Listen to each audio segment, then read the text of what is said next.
보겠습니다. 한국일보 3면에 실린 기사인데요. 고영태 씨가요, 어제 헌법재판소 탄핵 심리에서 제기된 최순실과의 불륜설에 역겹다 이렇게 격분을 했고요. 최순실은 고영태를 향해서 신용불량자의 마약 전과가 있다고 주장을 했습니다. 설전이 벌어졌는데요. 특히 최순실 측은 고영태의 사적인 부분을 집요하게 파고들었습니다. 최순실 측은 신용불량자가 된 적이 있냐, 최순실을 이용해 채무를 해결하려 했던 적 있느냐 이렇게 쓸데없는 걸 물었고요. 고영태는 이 사건과 관련이 없다며 불쾌했습니다. 최순실 측이 최순실에게 받은 돈이 제법 되냐 이렇게 물으니까 이때 고영태 씨가 좀 폭발을 했습니다. 증거도 없으면서 아무거나 갖다 붙여서 신성한 법정에서 장난을 치느냐 이렇게 화를 냈다고 하는데요. 변호인에게 공격을 맡기고 고영태 증인을 듣던 최순실도 이 장면을 지켜보며 고개를 가로젓거나 노려보기를 반복을 했습니다. 조선일보 실린 기사를 좀 보면은요, 최순실이 이렇게도 얘기를 했다고 합니다. 신용불량 걸려 있어서 통장 거래가 안 됐지 않냐 이렇게 얘기를 하니까 고영태 씨가 저는 모르는 얘기다 이렇게 얘기를 했고요. 그러니까 최순실이 왜 몰라? 그리고 고민으로 법원에서 개명하려고 했는데 마약 전과가 나와 가지고 못했잖아 이렇게 얘기를 했고요. 고영태는 그거는 무조건 아니고 이렇게 응수를 했다고 합니다. 두 사람의 감정이 갈수록 격해지니까 재판장인 김세윤 부장판사가 아직 물어볼 게 더 남았어요. 시간이 많이 늦었는데 하면서 제지를 하기도 했다고 합니다. 10여 분 동안 최순실 씨가 반말투로 질문 공세를 했다고 하는데요.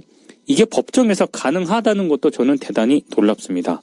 보통 이렇게 하면은요, 재판부에서 강력하게 제지를 하고요, 재판에도 불리하게 작용을 하기 때문에 변호인이 이렇게 못하도록 합니다. 그런데 법정에서도 안하무인이었다는 그런 얘기가 됩니다. 더 리얼한 버전이 많긴 합니다만, 아침부터 뭐 이런 걸 세세하게 좀 전해드리기가 송구스러워서 아마 오늘 종편에서요 하루 종일 요걸 가지고 장사를 하지 않을까 생각이 됩니다. 관심 있으신 분들은 종편을 좀 참고를 해주셨으면 좋겠습니다. 한국일보 3면에 실린 기사인데요. 고영태 씨가요, 어제 헌법재판소 탄핵 심리에서 제기된 최순실과의 불륜설에 역겹다 이렇게 격분을 했고요. 최순실은 고영태를 향해서 신용불량자의 마약 전과가 있다고 주장을 했습니다. 설전이 벌어졌는데요.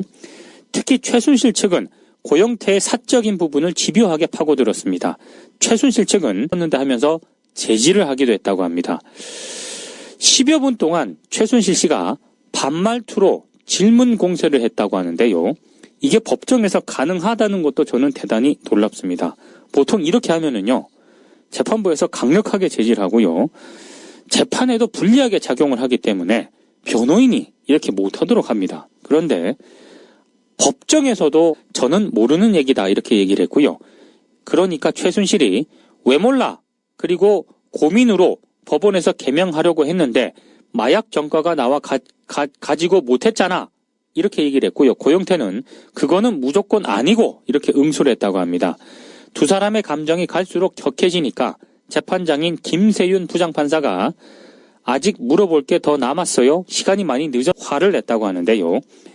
변호인에게 공격을 맡기고 고영태 증인을 듣던 최순실도 이 장면을 지켜보며 고개를 가로젓거나 노려보기를 반복을 했습니다. 조선일보 실린 기사를 좀 보면은요, 최순실이 이렇게도 얘기를 했다고 합니다. 신용불량 걸려 있어서 통장 거래가 안 됐지 않냐 이렇게 얘기를 하니까 고영태 씨가 신용불량자가 된 적이 있냐, 최순실을 이용해 채무를 해결하려 했던 적 있느냐 이렇게 쓸데없는 걸 물었고요. 고영태는 이 사건과 관련이 없다며 불쾌했습니다. 최순실 측이 최순실에게 받은 돈이 제법 되냐 이렇게 물으니까 이때 고영태 씨가 좀 폭발을 했습니다.